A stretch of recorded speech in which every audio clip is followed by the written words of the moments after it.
Kaiju number 8 chapter 125 की video आ चुकी है। मेरिकी मॉन्स्टर की अम्मा जवान साला मरता ही नहीं है। वेल हे गाइस, तो कैसे हैं आप सब? Welcome back to our another video.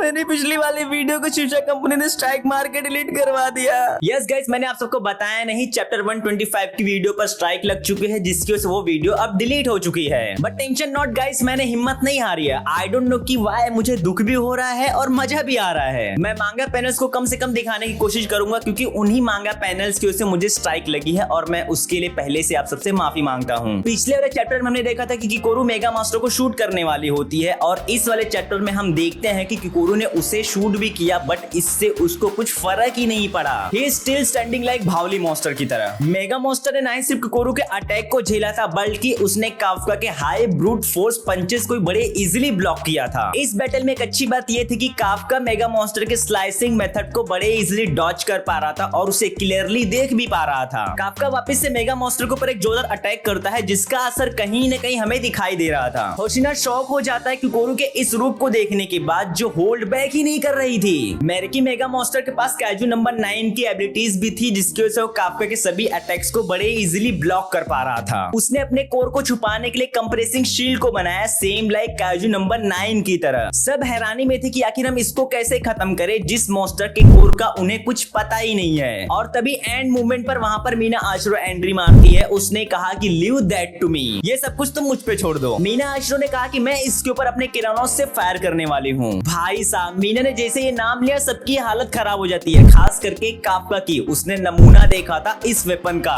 किरानोस Meena आश्रो का एक सबसे स्ट्रॉन्गेस्ट कैनन वेपन है इन द एंटायर वर्ल्ड। इस कैनन को मीना आश्रो के अलावा कोई दूसरा डिफेंस ऑफिसर ऑपरेट ही नहीं कर सकता है, जिसको बड़े काइजूस को मारने के लिए बनाया गया था। किकोरू ने मेरिकी मेगा मॉन्स्टर की कोर का पता लगा लिया था, बट ये मॉन्स्टर स्ट्रॉन्ग होने के साथ साथ काफी चालाक भी था। मेगा मॉन्स्टर को पता चल जाता है कि किकोरू ने उसके कोर का पता लगा लिया है, तो उसने भी किकोरू को पलट जवाब दिया। मेरिकी मॉन्स्टर ने अपने बॉडी के अंदर कई आर्टिफिशियल कोर को बनाना शुरू कर दिया। अब इसमें से उसका एक्चुअल कोर कौन सा था, किकोरू उसे ट्रैक ही नहीं कर पा रही थी। किकोरू की प्रॉब्लम अब और बढ़ने वाली थी, क्योंकि उसका पावर लेवल 12% से नीचे गिर चुका था। एक्चुअली टाइम आफ्टर टाइम उसके आर्मर का जो पावर लेवल था वो नीचे गिरता ही जा रहा था। हमें किकोरू का एक छोटा सा पास दिखाया जाता है, जब उसकी मॉम की डेथ हुई थी, कि आखिर कैसे उसके फादर को अकेले ही कई रिस्पॉन्सिबिलिटीज को उठाना पड़ता है। After death of her mother, Isao को किकोरू की मॉम की जगह भी लेनी पड़ती है। देखा, एक आदमी अकेले ही कई रिस्पॉन्सिबिलिटीज को उठा सकता है just for his family, and मुसीबत आने पर वो हर एक चीज का सामना कर सकता है जो उसकी फैमिली के लिए थ्रेट होता है। हम देखते हैं कि किकोरू की आउटपुट पावर इंक्रीज ही नहीं हो रही थी, वो ऑलमोस्ट अपने लिमिट पर आ चुकी थी। किकोरू ने मेगा मॉन्स्टर की कोर का पता लगा लिया था, बट पावर की कमी होने की वजह से उसे शूट नहीं कर पाती है और मेगा मॉन्स्टर उसे हिट कर देता है। किकोरू काफी बैडली इंजर्ड हो जाती है। एक तो पहले किकोरू दो वेपन को एक साथ यूज कर रही थी, जो कि कोई दूसरा डिफेंस ऑफिसर कर ही नहीं सकता है। भाई, कोई नॉर्मल डिफेंस ऑफिसर इतने पावर को झेल ही नहीं पाएगा, उसकी बॉडी वहीं फट जाएगी। काफ्का किकोरू की हेल्प करने की कोशिश करता है, बट किकोरू ने उसे मना कर दिया कि तुम मेरी हेल्प मत करो और इसे मैं खुद मारूंगी। देखो, किकोरू ने ठान लिया था कि वो अपने डैड, मॉम और कैप्टन नारुमी सबको सरपास करेगी, every single defence officer, and now become a strongest defence officer in the entire world. ये उसका ड्रीम था। अब किकोरू वापस से स्टैंड करती है और उसने एक फायर को रिलीज किया मेगा मॉन्स्टर के ऊपर, और उसी के साथ साथ काफ्का भी एक जोरदार पंच से हिट करता है ताकि वो टारगेट पर आ जाए। नाउ ये मॉन्स्टर अब टारगेट पर आ चुका था मीना आशिरो के। मीना अपने वेपन से इस मॉन्स्टर को शूट करने ही वाली होती है, और हमेशा की तरह ये चैप्टर यहीं पर खत्म हो जाता है। एंड मूवमेंट पर लाके ये लोग ऐसे ही रोक देते हैं। खैर, ये वाला चैप्टर तुम्हें कैसा लगा मुझे कमेंट करके जरूर बताना। क्या मीना आशिरो का वो अटैक इस मॉन्स्टर को मार पाएगा?